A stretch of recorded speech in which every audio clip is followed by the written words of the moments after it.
Good morning, everyone, and greetings from Washington, D.C. I'm Derek Janino, National Engagement Director here at the U.S. Global Leadership Coalition, and we are honored to join with you today and convene this very important and timely conversation. We certainly wish it were in person in Indiana, but we're glad to have the opportunity to connect this way and look forward to meeting in person when we can. We're obviously getting together at a very challenging time for the U.S. and for the world. And from all of us here at USGLC, we sincerely hope that you and your families are staying safe and healthy. Today is a very special event.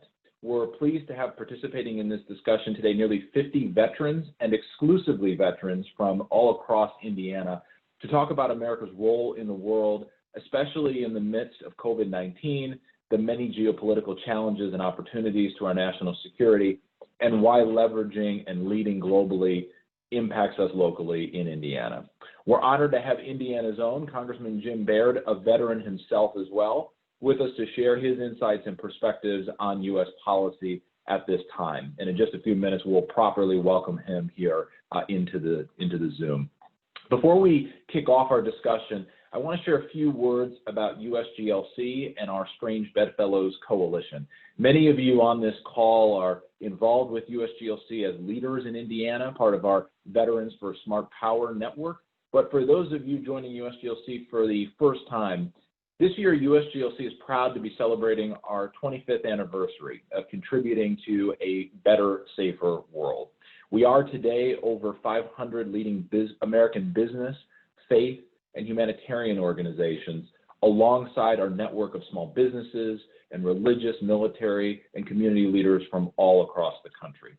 Our bipartisan National Advisory Council is made up of our nation's top national security and foreign policy experts and leaders, including most every living former Secretary of State, Secretaries of Defense, national security advisors, and former members of Congress.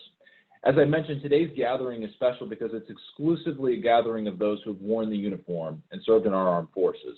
And USGLC is particularly proud of our engagement with veterans in the military community. We're proud of our National Security Advisory Council that is comprised of over 200 retired 3- and 4-star flag and general officers, and our Veterans for Smart Power initiative, made up of over 30,000 veterans from all across the country who are committed to strengthening our non-military tools of global engagement alongside a robust military. And I'll let my colleague Sean Sorby, USGLC's Veterans Outreach Director, speak more about this in a moment. But what brings us all together from these very different backgrounds and sectors is a firm belief that we live in an interconnected world and that America needs to be engaged globally to advance our national security and economic interests here at home. I'm sure from all of your experience in uniform, you've seen firsthand how important this is. We talk about why a tiny 1% of the federal budget, called the International Affairs budget, is one of the most cost-effective and powerful strategic investments that America makes alongside a robust military to advance our interests and values on the world stage. It is sometimes called the Foreign Assistance Budget or the Foreign Operations Budget, but it is so much more than that. It's our diplomats and embassies around the world and support for our key allies like Israel and Jordan. It's our efforts to tackle global health threats, humanitarian disasters, and the root causes of terrorism. It's our work to combat corruption, promote the rule of law, advance democracy and universal rights and freedoms. It's our development professionals working to create stable countries and build self-reliance.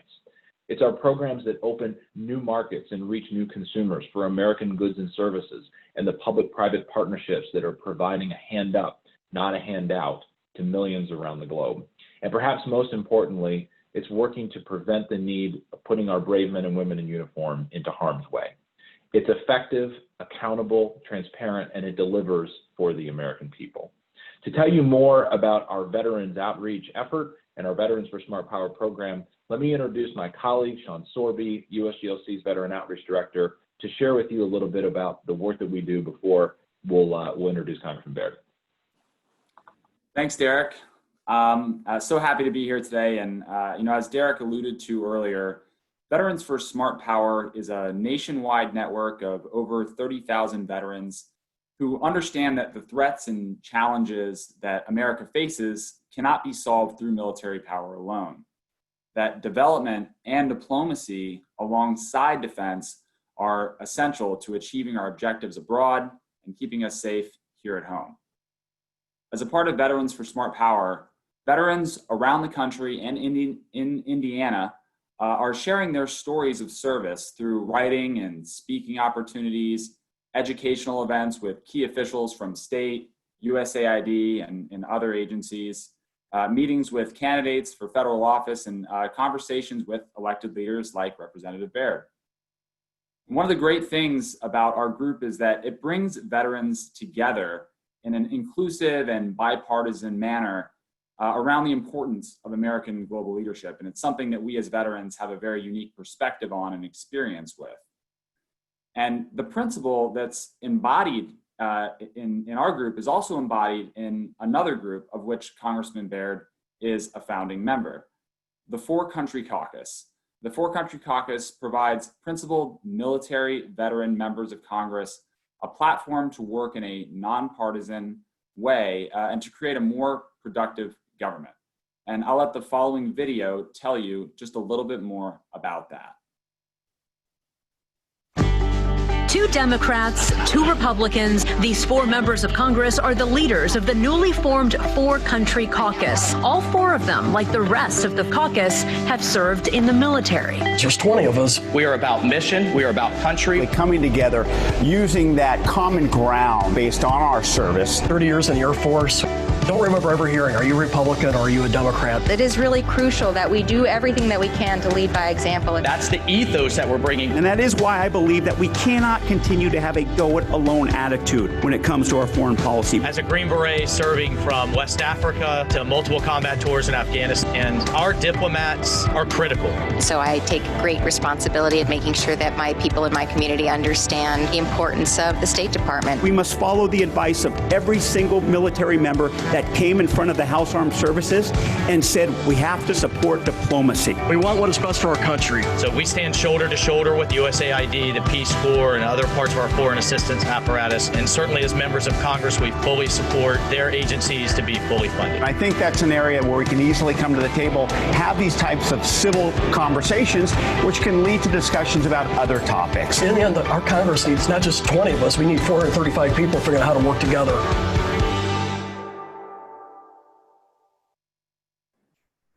And now I want to introduce Representative Baird. I want to welcome my good friend, Navy veteran, Jamie Richards. Jamie is the director of Purdue University's Military and Veterans Programs. Jamie, thanks for being here. Thank you, Sean. As the director of Purdue University's Veteran Success Center, I have the opportunity to work with nearly 1,000 military-connected students per academic year. These students bring a high level of maturity, leadership, and a unique perspective to the college campus. They served at the pointy end of the spear, and they bring those experiences to the classroom discussions. And by sharing with their fellow students as well as the faculty, they enrich the learning outcomes. Veterans engaged in political and protecting our national security also bring their military experiences, but to political discourse.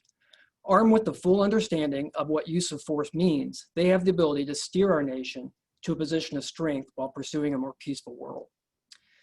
I am pleased to introduce our special guest, who you all know well, Congressman Jim Baird from Indiana's 4th District. He's been hard at work to address the challenges of COVID-19 over the past months and to keep Hoosiers safe. While he may be new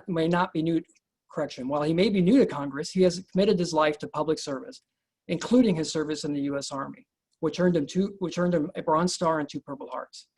We were thrilled to honor Congressman Baird alongside a group of bipartisan veterans serving in Congress at our tribute dinner last year, and very glad to have the opportunity for a more in-depth discussion today.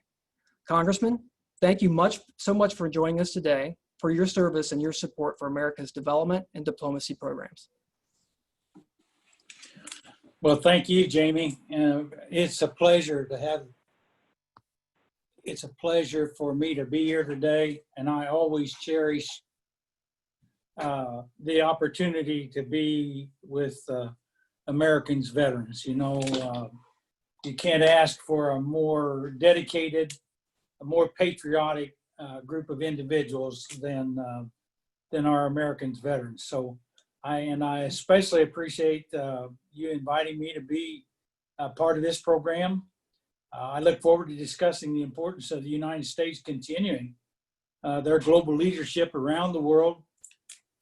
And, you know, as we grapple with the COVID-19 pandemic, what have we been at this 150 days or so? And I think it's a real tribute to our government's response and what we've been able to do in just that short period of time, all the way from identifying the problem and its source, and then moving forward with research and technology, looking for maybe having a vaccine toward the end of the year. So, and this pandemic has impacted all of our lives, not only just our workplace and so on, but also our safety and security of our families and our community. So, as a veteran, I know how dedicated our military men and women are in protecting our country from threats, foreign and domestic. And as an elected leader, I am devoted to doing the same thing. I appreciate the opportunity to work alongside my colleagues in Congress, and I thank you for mentioning the For Country Caucus. And I'm committed to using all the national security tools at our disposal, including our country's diplomacy, global health, and foreign assistance programs, in order to contain this coronavirus, as well as protect the Americans at home and abroad from future outbreaks. Now, early in the pandemic, Congress passed 3 COVID response packages. I thought they were very coordinated and logical and targeted specific areas that were important to fighting this coronavirus. And the third and most comprehensive one of those was the CARES Act, and that provided massive relief to American families and businesses, which is really the foundation of our country and the foundation of our economy. And since then, Congress has passed supplemental funding and provided needed flexibility to help oversee the challenges of the pandemic. And early on, and then as we move forward to the next stage of recovery, I believe the best strategy for Congress to take is targeted relief.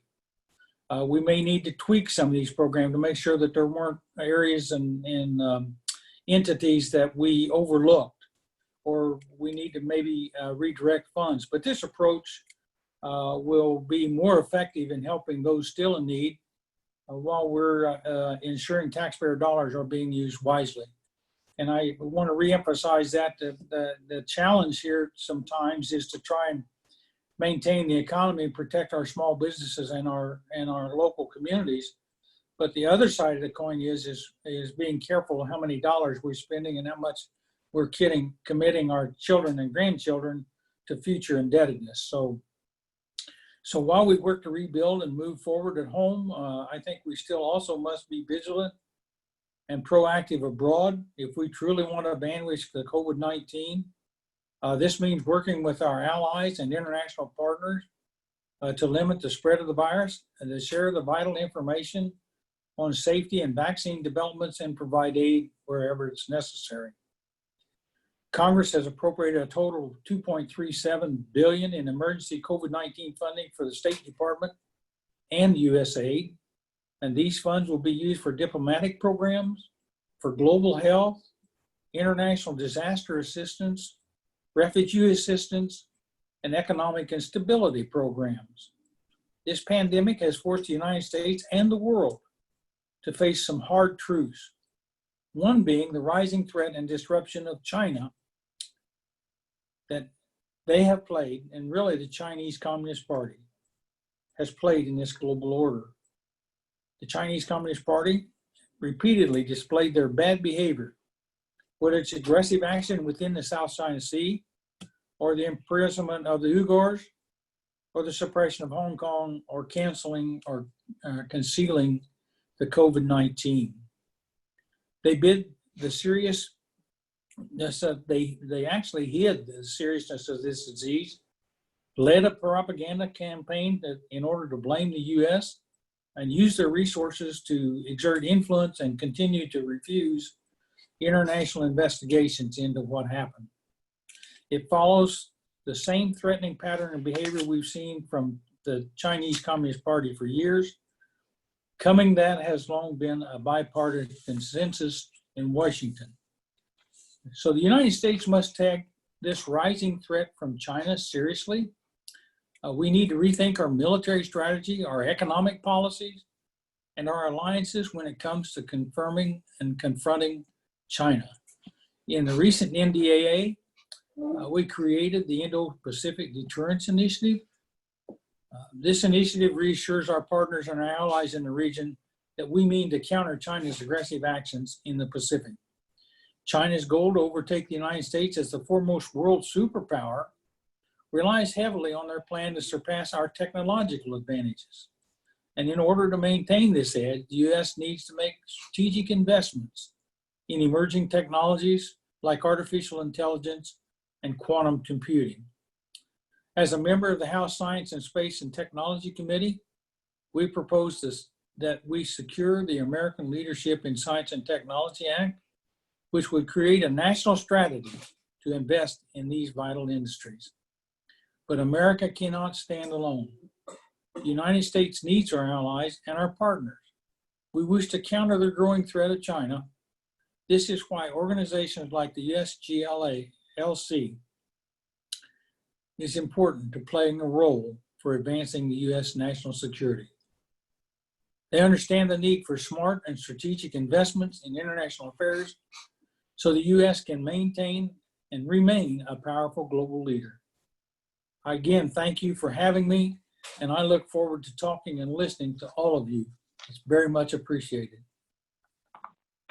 Well, Congressman, thank you very much for that really exceptional comments and thoughts, and we appreciate all the work that you've been doing in Congress and with the four-country caucus on these issues, and certainly hope you and your family are staying well and safe during this time. I think the last time that I saw you was at our tribute dinner last year, where we honored you and the rest of the four-country caucus, and we were actually scheduled to travel together to Guatemala and Colombia earlier this year, and unfortunately, the world and global health challenges had other plans in mind. So hopefully we'll be able to reschedule that and look at some of these exact programs that you're talking about on the ground very, very soon, as soon as we're able.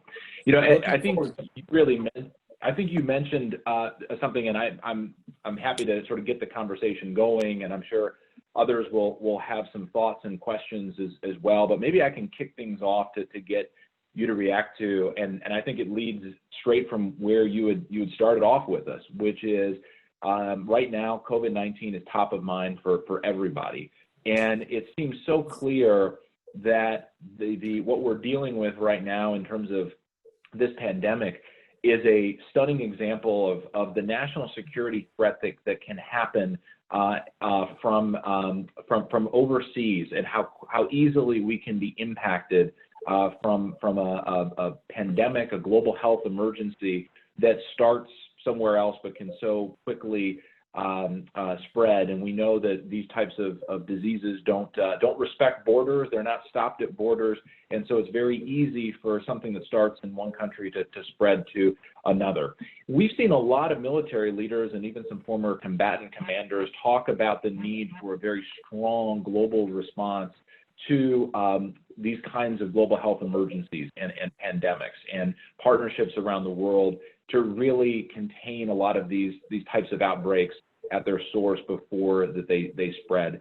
So I'm curious, from your perch, both in Congress and your role there, but also as somebody who has served and has a unique understanding of kind of the national security connections here with these global health pandemics, about how you think we can lead in terms of fighting pandemics overseas, responding to pandemics, and how you see investments that we can make in global health as being so important to advancing our national security interests, because a lot of people may not make that connection, who maybe haven't had the same experience that you had and work in the same body that you do. Well, that's a very good point, Derek, and I think it's extremely important that we continue to invest in research and technology and science. I think that's our advantage, our edge. We are a very talented.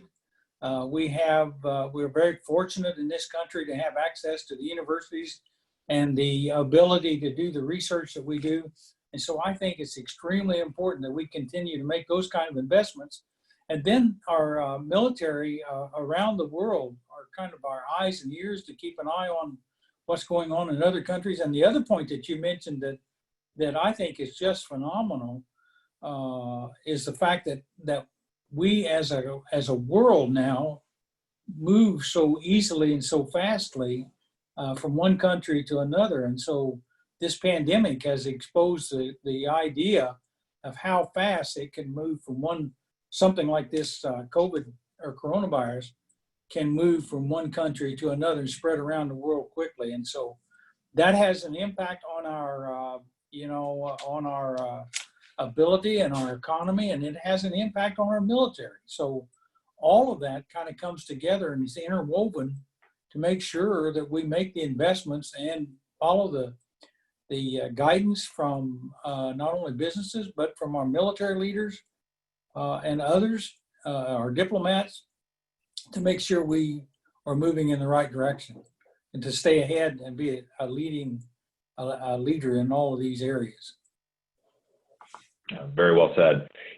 One of the things that I think we've been increasingly alarmed by when you sort of look at the downstream impacts of COVID-19 has been the effect that it has had in a lot of countries about destabilization, and fragile countries that are sort of weak and have the risk and potential for violence, and how COVID-19 may worsen that or exacerbate that. We've already seen this year that violent attacks in sub-Saharan Africa have increased by 37% just in the 2 months of March and April. And we're obviously seeing countries like Venezuela and the Northern Triangle countries of Guatemala, El Salvador, and Honduras at risk of a lot of destabilization because of the challenges that are posed by this virus and this pandemic.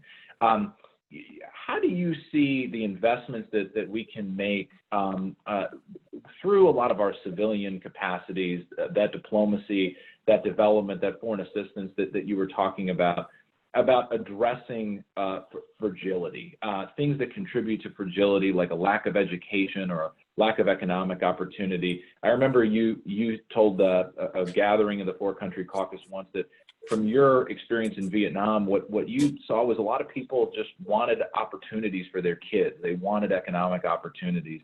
And I'm curious now, as we fast forward all these decades later, why it's important that America continue to invest in the prevention aspect before we reach a point where things and the destabilization could sort of bubble over to becoming an even more serious problem for our national security interests.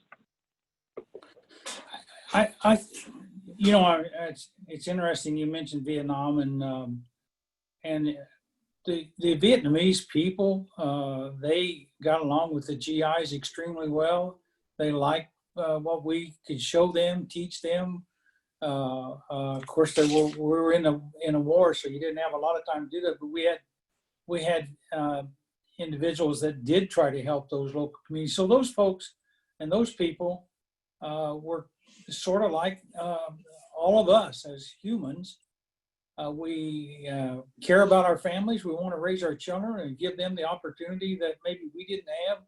And I saw that in those Chinese people. So it ends up being those leaders in some of those countries, particularly those socialist, communist countries, that end up controlling those people's lives. And so it is important that we find ways through diplomacy, through education, through research, through technology, to be able to provide those in those cultures or those countries with ways to go forward and to move forward. And I think education is a major factor there.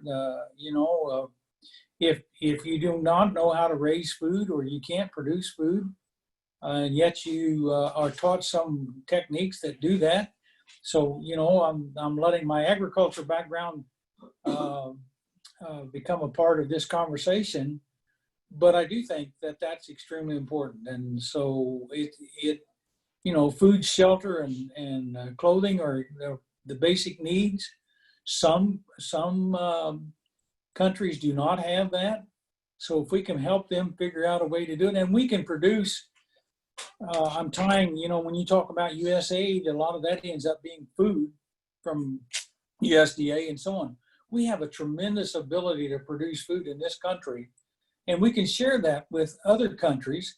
Where we hit difficulty is, well, there are some barriers to trade, but probably a bigger difficulty is many cases they don't have the funds to be able to afford those products that we produce here.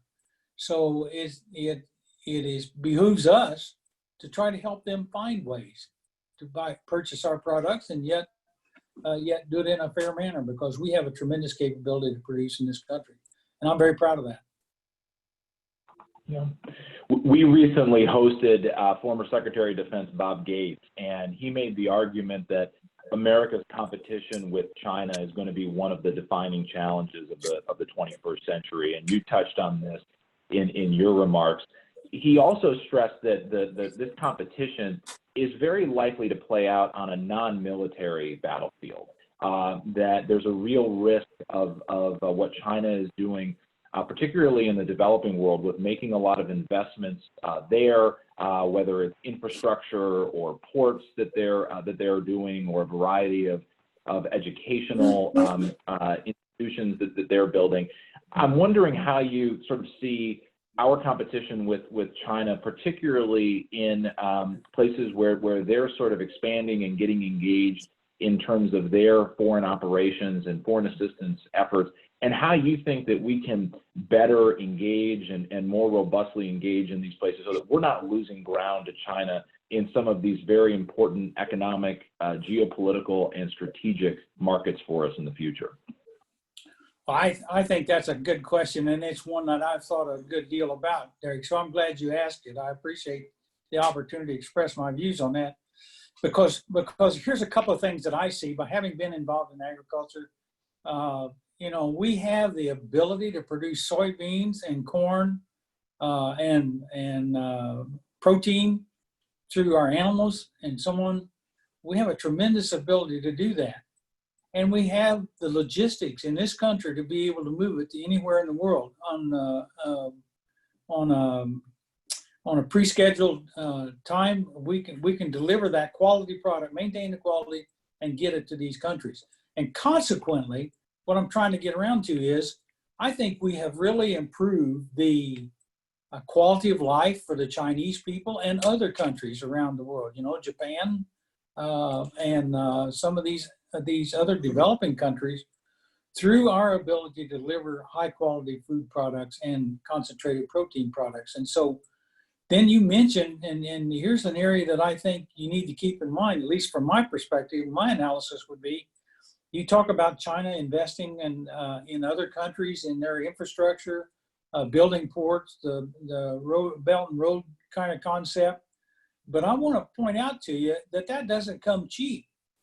And so at some point, even though, let's say we had tariffs on our agricultural products, which long term, maybe that's not what we want to do, is have tariffs. It is a way to maybe bring, and the president's been very effective at bringing some of these countries to the negotiation table. And I used the USMCA as an example of that. But those building roads and infrastructure and building ports, those aren't cheap concepts. And so at some point you exceed the cost of getting those products to China, for example, even if you had to pay tariffs on the American products. And so I want us to be aware of that.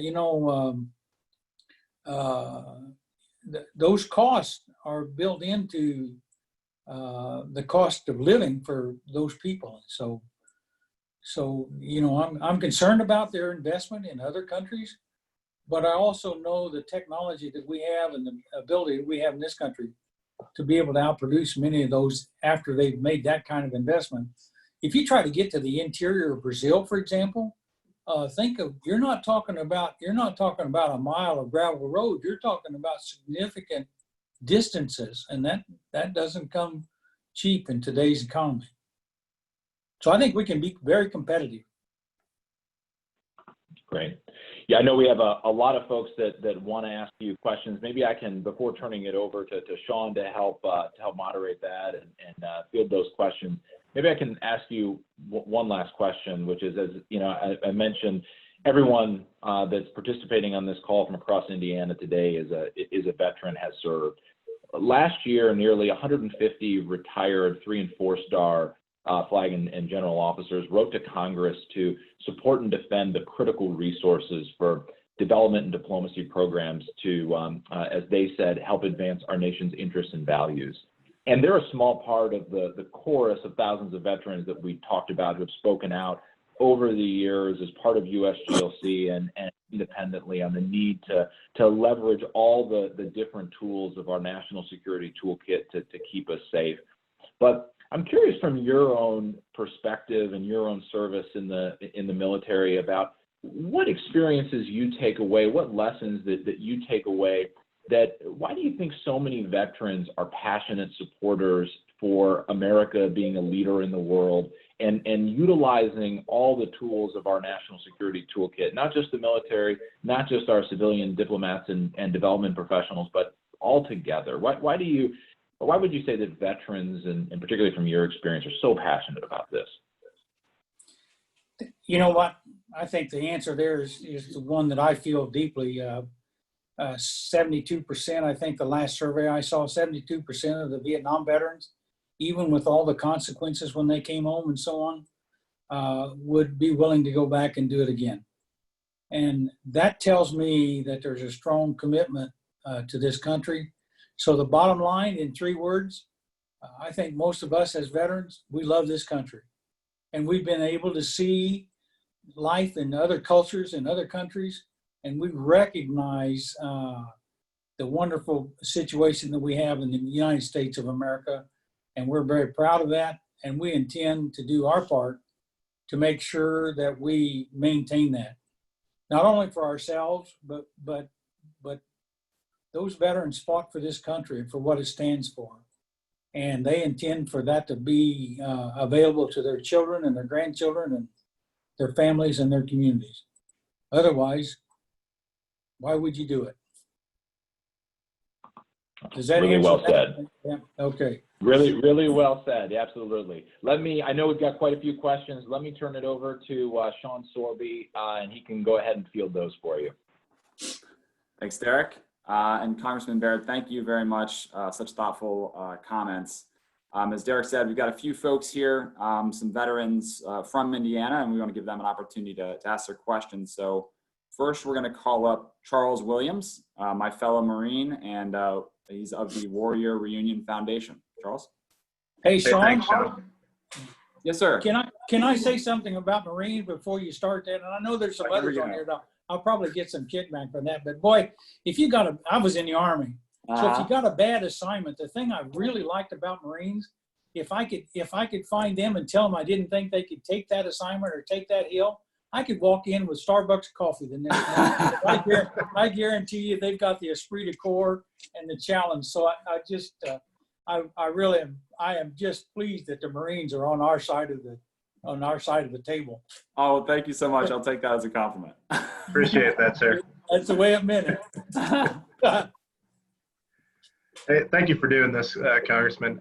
The American Legion released their legislative priorities earlier this year, and for the first time included strong funding for development and diplomacy in recognition of the importance of civilian-military coordination to advance national security objectives and foreign policy objectives. Can you talk about why a coordinated whole-of-government approach that incorporates both our development and diplomacy programs is so important to combating the complex threats facing our nation today? Well, thank you for that question, Charles. But I think that it is a complex world we live in. You know, when you look back at our early history, we spent a lot of time raising food and so on. But now we've moved to we just launched a spacecraft to send a robot to Mars. All of those things contribute to our well-being, and so you can't.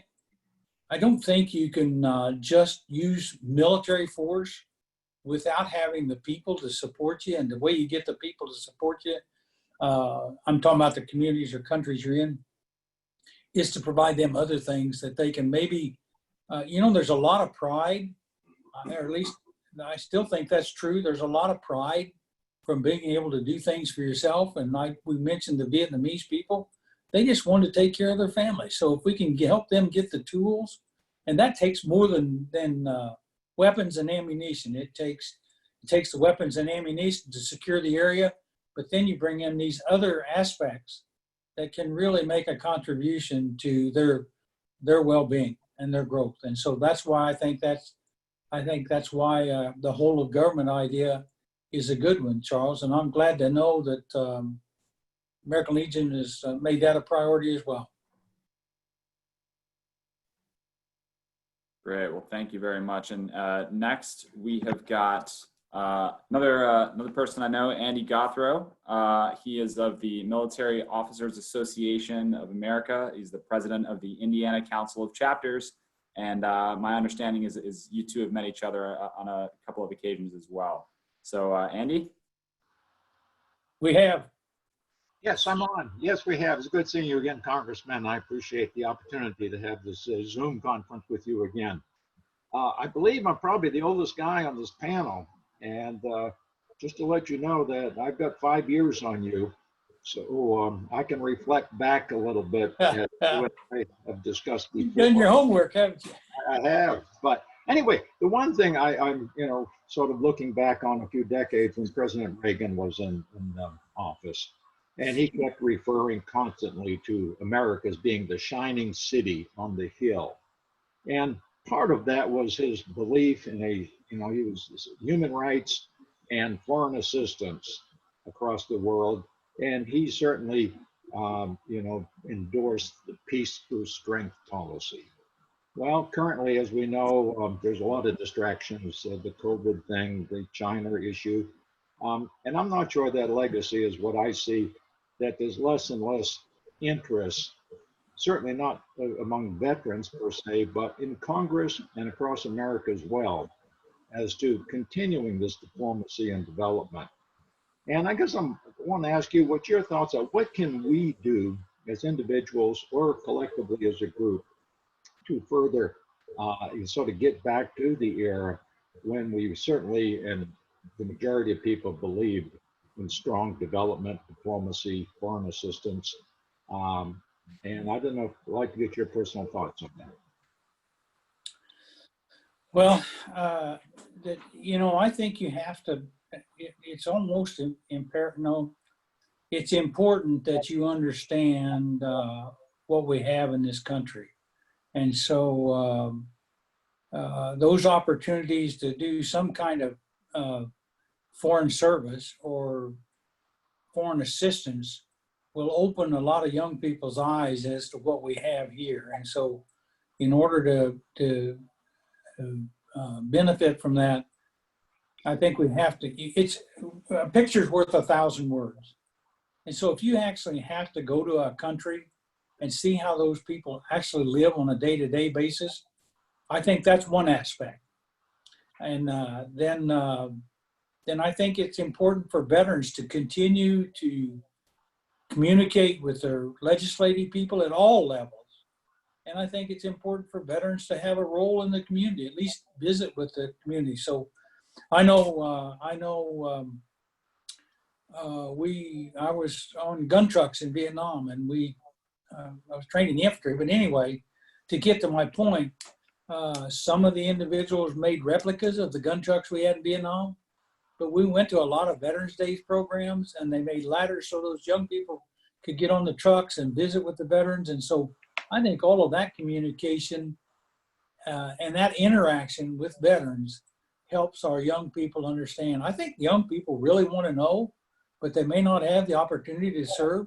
And so I think it's critical that we continue all of those kind of interactions with these young people, because they need to understand, they really need to understand the impact of not taking care of this country. Does that help, Andy? Oh, I certainly agree with you. I guess I'm just wondering, how do we get that message across? And it seems like a hard one.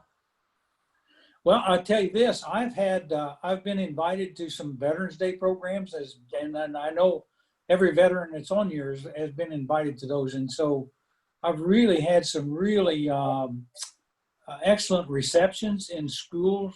And the schools, I was impressed with how the young kids played the military theme songs, dedicated and recognized local veterans, and had them come into the school for the program. And I left with a very good feeling that these young people did understand and wanted to know. And the whole school participated. So I thought that was great. Well, let's hope it continues. Okay. Me too. All right. Me too. Thank you, Andy. And speaking of, the veterans community, we've got up next Sheena Linville. She's come from the city of Indianapolis, very ingrained in the veteran community there and across the state. So Sheena. Hi, how are you doing, sir? I'm doing good. You? I'm doing good. Good. So in my role as acting director of veteran services for the city of Indianapolis, I've seen how many of our veterans in Indiana communities are working on important issues like employment and healthcare, education, even racial inequities. Will you please talk about what veterans have to offer their communities as leaders, and why it's important for them to step up into those roles, especially in conversations like this one? Well, they show up for work, for one thing. I mean, I think that's a primary, but the military, I've thought about this a lot over the years. The military, because they've handled so many service members, including women, but they have some really good aptitude tests, that really provides insight into individuals and your own personal experience. Of course, they have a vested interest. They want to know that you'll be able to function if you're in a combat situation. I mean, not everyone ends up there, but you can. So they've got some really good aptitude tests that teaches a lot about you and so on, and so about yourself. I wouldn't trade my experience in the military, even though the consequences, I lost the arm. But I wouldn't trade my experiences in the military for anything. I learned so much about myself. And so I think the military does a great job of adding to the skill set for soldiers and veterans. And in answer to your question then, that makes them a valuable commodity when it comes to working or being an employee, and then even being entrepreneurs and developing their own business. And so all of those attributes from veterans is extremely important to our country, and not only from a standpoint of having protected our country at some point, but as they move forward and move into civilian occupations. And then the other thing that you mentioned about stepping into those roles in leadership, a lot of times veterans just we want to come home and we maybe, quote, had enough and be less involved, but most of them recognize the importance, and I hope that we can encourage more of them, as you asked, to step into those leadership roles, because they got good judgment skills, they got good background, they got good skill set, and it'd be wonderful to have them use those skills. You've got a strong homeless veterans program there too in Indianapolis, haven't you? Yes, So we do. I commend you for that. Thank you. Thank you very much for your question, Sheena, and Representative Baird. Your comments, they really hit home. That's sort of the crux of the whole Veterans for Smart Power program. Is that veterans have so much to offer to this conversation and others, and we need to encourage each other, as you alluded to there, to sort of step up and share our experiences with our countrymen.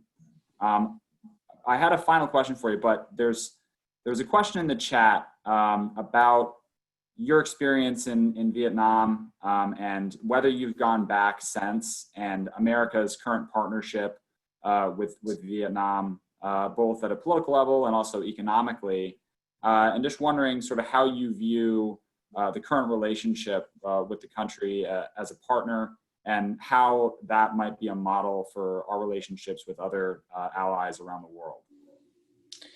Well, I haven't had the opportunity to go back, but I understand, and then I've got colleagues that have gone back and veteran friends that have gone back, and the country seems to be doing very well. And so, that's kind of rewarding to see a country as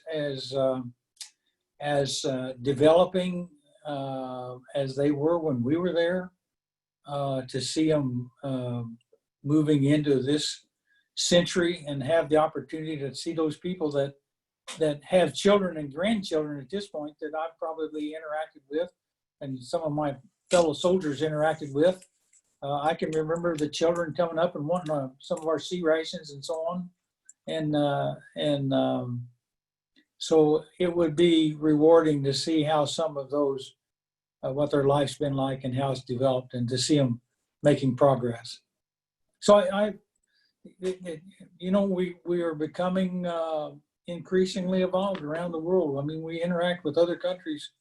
We become dependent on one another. And so it behooves us all to see all of us make progress in a peaceful manner, in a peaceful way. Absolutely right. I would add one more thing to that, if I might. Yes, sir. I think the last thing any soldier really wants to do is go to war. Now that may sound, but I think I'm telling it right for my other veteran friends. Last thing we really want to do is go to war. But I tell you what, you push us, and we're going to defend our country. And so. Yes, sir, certainly. And I think most folks here would agree with that sentiment. And you got to the point of working with our allies in different ways. And just real quick, I want to bring this back because you have Jamie Richards here who introduced you, and it reminds me of some of the educational opportunities that we have through international engagement. So in addition to the national security impacts of COVID-19, we've also seen a decline in global travel, and that'll likely lead to a decline in international students coming to states like Indiana, which welcomes nearly 30,000 international students a year. They collectively contribute, over $1 billion to the state economy. And Purdue University alone has actually the fourth most international students out of any public U.S. university, which is nothing to sneeze at. So interested to know how we can encourage international students to continue studying at Indiana schools after the pandemic ends. Well, I think having people like Jamie working with him is an asset.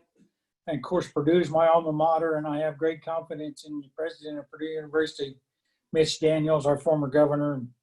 And so I think the draw is there. I think some of the things we talked about, our ability in this country to do research to improve societies and cultures, I think that's a draw. And I think there's still going to be individuals that want to go to a foreign country like America. I still think, as Andy mentioned earlier, I still am a believer that we are the shining light on the hill, and I want to try to help preserve that. But I think that image around the world entices young people to want to come here to learn and to and take it back home and make progress for their country. Absolutely. So much of this is about sharing American values with our partners, whether that be Americans going overseas or working with folks here. And one of the things I talk about frequently is the Command and General Staff College. Another way that we have some cross-cultural integration with our military allies. So there's a lot of different programs that are covered under this, and the international students is really a great example. We've had an overwhelmingly positive conversation here today, and that's all down to you, sir. I really appreciate your time. So we're going to keep that going. I got one last question for you, and just want to know about hope. What gives you hope? What gives you hope that we can rise to the challenge of stopping the spread of COVID-19 in its tracks, rebuild our economy, and provide hope to Americans and the world during this uncertain time?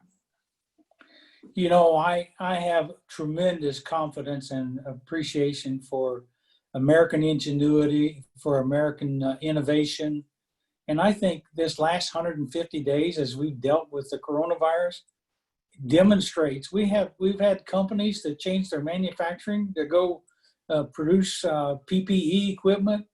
We've had whiskey distillers that have started making hand alcohol. But all of that is an inspiration to all of us at the accomplishments of the American people when they've given the challenge. And I guess I would make one comment in that regard. I do not see government as the big brother and needing to do any more than is necessary. I think if you'll just get government out of the way, get rid of the regulations, and let people really innovate and be entrepreneurs or just good workers. So what gives me hope? The American people and the American way of life and this country, because I love this country. And anyone that's on the other side of my flag is on the wrong side of me. Couldn't have said it better myself. Thank you very much, sir. And I will close just with this. Again, thank you very much for being a part of this engaging conversation with our veteran community. This is a pivotal moment in our country, and having these conversations is really critical. Also want to thank Jamie Richards, Charles Williams, Andy Gothrow, and Sheena Linville, along with all of our Indiana Advisory Committee members, our Veterans for Smart Power, our state leaders who joined us today. We're just so appreciative that you could join this conversation. I know there's a lot of Zoom fatigue at this point, so taking time out of your day to be a part of this, and I think we had a good time. And I hope you all will also thank Representative Baird for his support of America's global leadership. I know we do. Thanking your congressperson and sharing your positions is really critical to keeping America's leadership around the globe strong so that we protect our economic interests, our national security, and our humanitarian values. And your voice really makes all the difference. So with that, I will encourage you to stay connected with us for up-to-the-minute updates. Make sure you're on our mailing list. Follow us on Twitter, on Facebook. You can find us on LinkedIn. And we're going to keep you apprised of current goings-on, foreign affairs, and what's happening here in Washington as well. And just thank you again for your support during these really difficult times. Hope to see you all face-to-face in DC, in Indiana, just as soon as we are all able. I enjoy hearing from all of you, so don't hesitate to give me a call or send me a note. I'm always available. I look forward to continuing this conversation with each of you. So Congressman Baird, thank you again. And to all of you, stay well and have a great week.